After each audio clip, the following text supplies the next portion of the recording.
Apa kabar Bapak dan Ibu hari ini?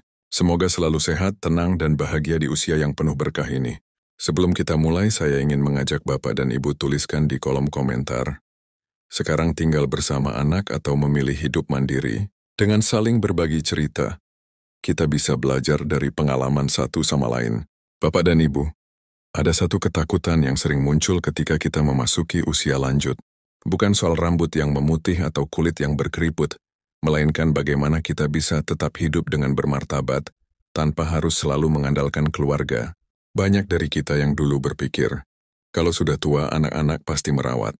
Namun kenyataannya anak-anak punya kehidupan sendiri. Mereka sibuk dengan pekerjaan rumah tangga dan tanggung jawab masing-masing. Tanpa kita sadari, kita harus belajar berdiri di atas kaki sendiri, meski tubuh tidak lagi sekuat dulu. Tapi jangan salah, hidup mandiri di usia senja bukan berarti hidup dalam kesepian. Justru disitulah seni hidup yang sesungguhnya dimulai.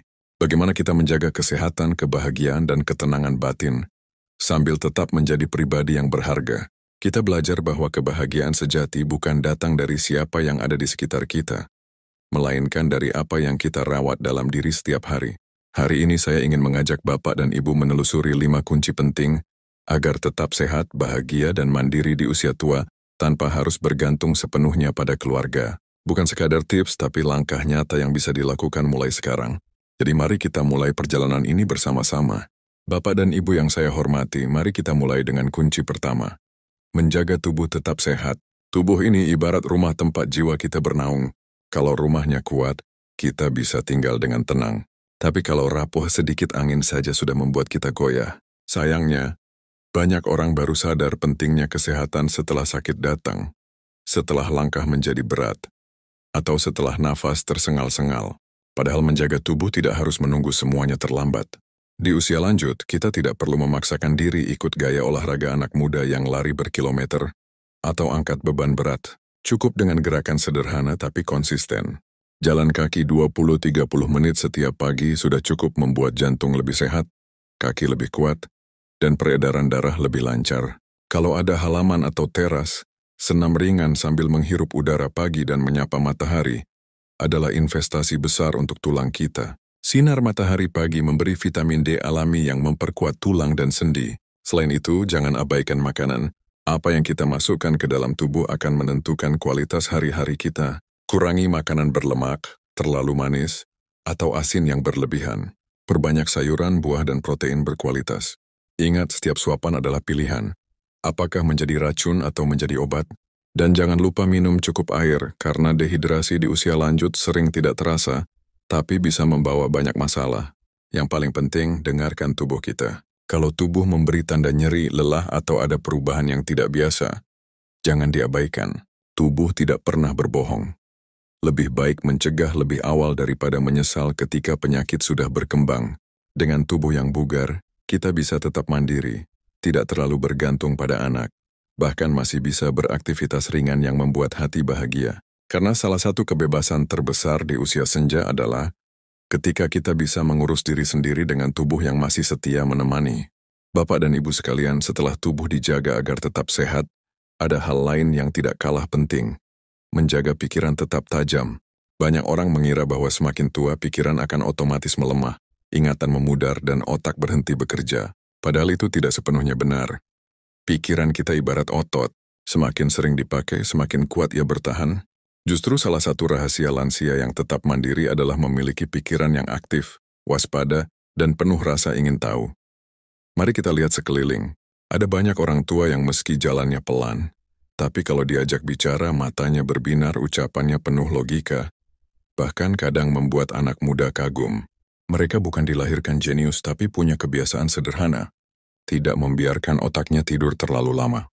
Caranya bisa dengan membaca buku, menulis catatan harian, atau sekadar mengisi teka-teki silang.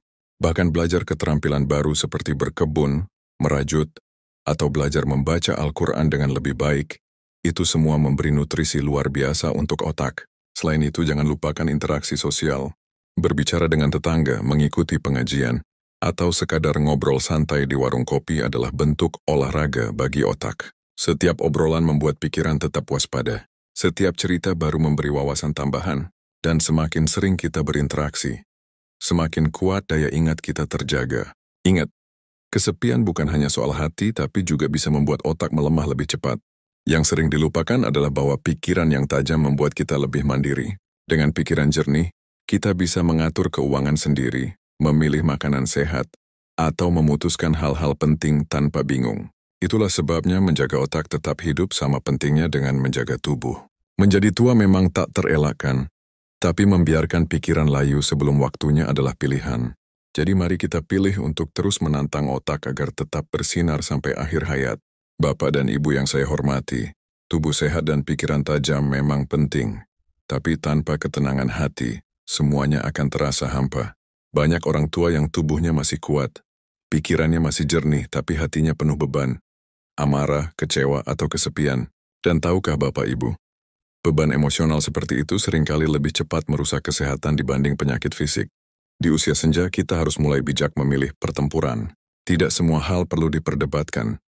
Tidak semua orang harus dibuktikan salah. Kadang yang lebih baik adalah melepaskan, membiarkan sesuatu lewat begitu saja. Mengelola emosi bukan berarti memendam perasaan, tapi belajar menyadarinya lalu melepasnya sebelum berubah jadi racun. Salah satu cara paling sederhana adalah melatih syukur setiap hari. Bangun pagi, tarik napas dalam, lalu ucapkan terima kasih karena masih diberi kesempatan hidup. Rasa syukur itu membuat hati ringan, dan hati yang ringan lebih mudah menerima kenyataan apapun. Selain itu, jangan lupa memaafkan. Bukan hanya orang lain, tapi juga diri sendiri. Banyak orang tua masih membawa penyesalan lama, memikirkannya terus-menerus hingga hati terasa berat. Padahal memaafkan bukan berarti kita menganggap masa lalu benar, tapi memilih untuk tidak lagi jadi tawanan masa lalu. Dengan hati yang lapang, hidup terasa jauh lebih damai. Bapak dan Ibu, ketenangan batin juga datang dari kesadaran bahwa usia tua bukan lagi tentang membuktikan siapa paling sukses, paling dihormati, atau paling benar. Ini saatnya kita belajar menjalani hari dengan damai, tanpa membebani diri atau orang lain. Ingat, jika tubuh adalah rumah, maka hati adalah taman. Rumah boleh tua, tapi kalau tamannya terawat, setiap orang yang datang akan merasakan keindahan. Begitu juga hidup kita. Jika hati dijaga, maka seluruh hari-hari kita akan terasa lebih indah. Bapak dan Ibu sekalian, salah satu penyebab terbesar orang tua merasa terbebani, atau justru menjadi beban bagi keluarga, adalah masalah keuangan. Kita mungkin tidak bisa mengubah masa lalu, tapi kita masih bisa mengelola sisa waktu dengan lebih bijak. Karena pada kenyataannya, kemandirian finansial di usia senja bukan hanya soal uang, tapi juga soal harga diri dan kebebasan. Saya teringat seorang kakek di kampung yang hidup sederhana di rumah kecilnya. Tidak ada barang mewah, tapi beliau tetap bisa memenuhi kebutuhannya sampai akhir hayat. Rahasianya bukan karena beliau kaya raya, tapi karena sejak muda ia terbiasa hidup sederhana, menabung sedikit demi sedikit, dan tidak bergantung penuh pada anak. Di usia tua, ia tetap bisa membeli kebutuhan pokok tanpa harus meminta, itulah martabat. Bapak dan Ibu, di usia lanjut kita perlu punya pola keuangan yang aman dan realistis. Pastikan kebutuhan pokok, seperti makanan sehat, biaya kesehatan, dan tempat tinggal, selalu jadi prioritas. Kurangi pengeluaran untuk hal-hal yang hanya memuaskan keinginan sesaat. Jangan gengsi hidup sederhana, karena justru dalam kesederhanaan hati kita lebih tenang. Kalau ada kesempatan, ciptakan penghasilan ringan. Misalnya dari hasil kebun kecil, menjual makanan rumahan, menyewakan kamar kosong, atau membuat kerajinan. Tidak perlu besar, yang penting bisa menambah rasa percaya diri. Dan yang tak kalah penting, jangan malas belajar soal keuangan. Meski usia sudah lanjut, kita tetap bisa memahami cara mengatur arus kas, menghindari utang, dan mengenali penipuan.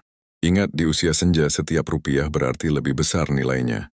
Karena setiap rupiah adalah ketenangan. Dengan keuangan yang terjaga, kita tidak harus menoleh ke anak setiap kali butuh sesuatu. Kita tetap bisa memberi meski kecil tanpa merasa takut kekurangan. Dan disitulah kebebasan sejati terasa. Ketika kita masih bisa berdiri di atas kaki sendiri dengan penuh martabat.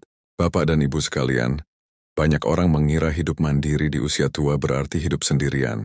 Padahal mandiri bukan berarti terisolasi. Justru salah satu rahasia agar tetap sehat dan bahagia di usia senja adalah menjaga hubungan sosial yang hangat. Kita tidak diciptakan untuk hidup sendiri. Kita butuh orang lain. Bukan untuk bergantung, tapi untuk saling menguatkan. Penelitian dari berbagai negara termasuk studi Harvard menunjukkan bahwa lansia yang masih aktif bersosialisasi cenderung lebih jarang depresi, lebih bersemangat menjalani aktivitas, Bahkan daya tahan tubuhnya lebih baik. Bukan karena mereka punya banyak harta, tapi karena mereka punya teman untuk berbagi tawa dan cerita. Hubungan sosial ini bukan sekadar pengisi waktu, tapi juga obat yang menyehatkan jiwa. Yang penting bukan jumlah teman, melainkan kualitas hubungan. Cukup beberapa orang yang tulus yang bisa diajak berbagi suka duka, sudah membuat hati jauh lebih tenang. Bisa tetangga yang sering menyapa, sahabat lama yang masih setia menelepon, atau komunitas pengajian dan kelompok hobi yang kita ikuti. Hubungan yang sehat membuat kita merasa tetap menjadi bagian dari kehidupan yang lebih besar. Dan itu penting supaya kita tidak merasa ditinggalkan dunia. Bapak dan Ibu, cara menjaganya pun sederhana. Hadir di acara lingkungan. Ikut senam pagi di taman. Berbagi makanan kecil dengan tetangga. Atau sekadar menyapa dengan senyum. Tapi ingat, pilihlah hubungan yang membuat hati kita tenang. Hindari lingkungan yang penuh gosip atau drama yang hanya membuat hati lelah. Karena di usia ini, waktu terlalu berharga untuk dihabiskan bersama orang yang salah. Dengan jaringan sosial yang sehat, kita akan sadar bahwa hidup mandiri bukan berarti sendirian. Ada tangan yang siap menggenggam saat kita butuh. Ada telinga yang siap mendengar saat kita ingin bercerita. Itulah hangatnya usia senja yang dijalani dengan kebersamaan yang tulus. Bapak dan Ibu sekalian, kalau kita melihat kembali perjalanan pembahasan tadi, 5 kunci yang sudah kita bahas sesungguhnya saling terhubung, membentuk satu rantai yang kuat. Menjaga tubuh tetap sehat memberi kita kekuatan fisik untuk mandiri. Pikiran yang tajam membuat kita mampu mengambil keputusan dengan bijak. Ketenangan hati melindungi kita dari beban emosional yang tidak perlu. Kemandirian finansial menjaga harga diri, agar tidak harus selalu bergantung pada orang lain. Dan hubungan sosial yang sehat membuat hari-hari kita tetap hangat, meski anak-anak tidak selalu ada di sisi. Bayangkan jika salah satu kunci itu hilang. Tubuh sehat tapi pikiran mulai rapuh. Kita bisa kehilangan arah. Pikiran tajam tapi hati penuh marah. Hidup jadi gelisah. Keuangan cukup, tapi hubungan sosial kosong. Kita tetap merasa kesepian. Karena itu, kelima kunci ini tidak boleh dipisahkan. Mereka seperti pilar yang menopang rumah. Kalau satu roboh, rumah jadi rapuh. Kalau kelimanya kokoh, rumah akan berdiri tegak meski diterpa hujan dan badai. Yang lebih indah lagi, kelima kunci ini bisa kita mulai dari hal-hal kecil. Tidak perlu langkah besar yang melelahkan. Cukup jalan pagi, membaca beberapa halaman buku, melatih hati untuk bersyukur, menyisihkan sedikit uang, atau menyapa tetangga. Hal kecil tapi dilakukan setiap hari akan menjadi kekuatan besar di masa tua. Bapak dan Ibu, kemandirian di usia senja bukan berarti kita tidak butuh orang lain. Justru kita sedang memberi ruang bagi keluarga untuk mencintai kita dengan tulus, bukan karena terpaksa. Dengan 5 kunci ini, kita bisa menghadapi hari-hari dengan kepala tegak, hati lapang, dan senyum yang tulus. Karena kita tahu masa tua bukan akhir tapi kesempatan untuk hidup dengan versi terbaik dari diri kita. Bapak dan Ibu sekalian, untuk lebih mudah memahami, mari kita lihat contoh nyata. Namanya Pak Rahmat, usianya 72 tahun. Beliau tinggal di rumah sederhana di pinggiran kota sejak istrinya wafat beberapa tahun lalu. Anak-anaknya sudah berkeluarga, sibuk dengan urusan masing-masing dan tidak tinggal serumah. Kalau kita lihat sekilas, mungkin ada yang berpikir hidupnya kesepian. Tapi nyatanya Pak Rahmat justru salah satu lansia yang paling bahagia di lingkungannya. Setiap pagi, Pak Rahmat punya kebiasaan berjalan kaki keliling kampung sambil menyapa orang yang ditemui. Gerakannya memang pelan, tapi langkahnya mantap. Itulah kunci pertama, menjaga tubuh tetap sehat dengan aktivitas sederhana. Setelah itu, beliau biasanya membaca koran atau buku lama yang masih tersimpan rapi di raknya. Kadang juga menulis catatan harian. Inilah cara beliau menjaga pikiran tetap tajam. Otaknya terus bekerja, ingatannya tetap kuat, dan cara bicaranya selalu jernih, yang membuatnya lebih istimewa. Pak Rahmat selalu menulis rasa syukur setiap sore. Papua dan tiadin hari itu tulisan. Kalau hati sibuk bersyukur, kita tidak sempat mengeluh, katanya. Dari sini terlihat bagaimana ia menjaga hati tetap tenang. Dalam hal keuangan, Pak Rahmat hidup dari pensiunan kecil dan hasil menyewakan satu kamar rumahnya. Ia tidak boros, tidak gengsi, hidup sederhana. Bahkan masih bisa bersedekah setiap Jumat. Itulah bukti kemandirian finansial yang membuatnya tetap dihormati anak-anaknya. Dan yang paling menarik, Pak Rahmat aktif di komunitas masjid. Ia ikut membantu mengurus kebersihan, menghadiri pengajian, dan menjadi tempat curhat warga. Dari situ ia punya lingkaran sosial yang sehat, selalu ada yang menemani, dan hidupnya tidak pernah terasa sepi. 5 kunci tadi benar-benar terlihat nyata dalam hidupnya. Tubuh sehat, pikiran tajam, hati tenang, finansial terkelola, dan hubungan sosial hangat. Hasilnya, meski tinggal sendiri, Pak Rahmat tetap hidup bahagia, penuh senyum dan selalu dihormati. Bapak dan Ibu sekalian, setelah kita melihat contoh nyata seperti Pak Rahmat tadi, pertanyaan pentingnya sekarang adalah, bagaimana dengan kita sendiri? Apakah kita sudah mulai memegang 5 kunci itu? Atau masih menunda karena alasan usia, malas, atau merasa sudah terlambat? Percayalah, tidak ada kata terlambat untuk berubah. Setiap langkah kecil yang kita pilih hari ini bisa menentukan kualitas hari-hari kita di masa depan. Mulailah dari hal yang paling sederhana. Kalau tubuh sudah jarang digerakkan, cobalah jalan kaki 10 menit saja setiap pagi. Kalau pikiran sering kosong, bacalah koran atau tulis catatan harian. Kalau hati terasa berat, duduklah sejenak dan hitung hal-hal kecil yang bisa disyukuri. Kalau dompet sering terasa sempit, cobalah kurangi pengeluaran kecil yang sebenarnya tidak perlu. Dan kalau merasa kesepian, jangan malu mengetuk pintu tetangga atau menghubungi teman lama. 5 kunci ini bukan teori besar, tapi kebiasaan sehari-hari. Semakin sering dilakukan, semakin ringan hidup kita. Jangan tunggu sempurna baru mulai, karena yang sempurna itu tidak pernah datang. Mulai saja dari yang sederhana, lalu biarkan kebiasaan itu tumbuh. Sama seperti benih kecil yang lama-lama akan menjadi pohon rindang, memberikan keteduhan dan ketenangan. Bapak dan Ibu, mari jadikan masa tua sebagai babak yang membahagiakan. Jangan menunggu orang lain dulu baru kita bergerak, karena pada akhirnya, kitalah yang paling bertanggung jawab atas kesehatan tubuh, ketajaman pikiran, ketenangan hati, kestabilan keuangan, dan kehangatan hubungan sosial kita sendiri. Jika kita berani melangkah hari ini, insya Allah masa depan akan jauh lebih ringan, indah dan penuh berkah. Bapak dan Ibu sekalian, hari ini kita sudah membahas 5 kunci penting agar tetap sehat, bahagia, dan bermartabat di usia senja tanpa harus bergantung penuh pada keluarga. Kita sudah belajar bahwa tubuh yang sehat memberi kita kekuatan untuk mandiri, pikiran yang tajam menjaga kita tetap jernih, hati yang tenang membuat hidup terasa ringan, keuangan yang terkelola memberi kita kebebasan, dan hubungan sosial yang sehat membuat hari-hari tetap hangat. Meski anak-anak sibuk dengan kehidupan mereka, semua kunci ini bukan teori kosong. Kita sudah melihat contoh nyata. Bahkan mungkin sebagian dari Bapak dan Ibu sudah melakukannya. Tinggal bagaimana kita lebih konsisten dan menjadikannya kebiasaan sehari-hari. Karena pada akhirnya, masa tua bukanlah tentang menunggu tapi tentang menikmati. Bukan tentang bergantung tapi tentang memberi teladan. Dan bukan tentang jumlah harta tapi tentang seberapa tenang hati kita menjalani setiap hari. Saya ingin mengajak Bapak dan Ibu untuk merenung sejenak. Dari 5 kunci tadi, mana yang sudah Bapak Ibu jalani dengan baik, dan mana yang masih perlu diperbaiki. Coba tuliskan di kolom komentar, supaya kita bisa saling belajar dan saling menguatkan. Siapa tahu pengalaman Bapak Ibu bisa jadi inspirasi untuk sahabat lain yang menonton video ini. Terakhir, jangan lupa untuk mendukung channel Kesehatan Lansia TV dengan menekan tombol subscribe, like, dan bagikan video ini kepada keluarga atau teman sebaya.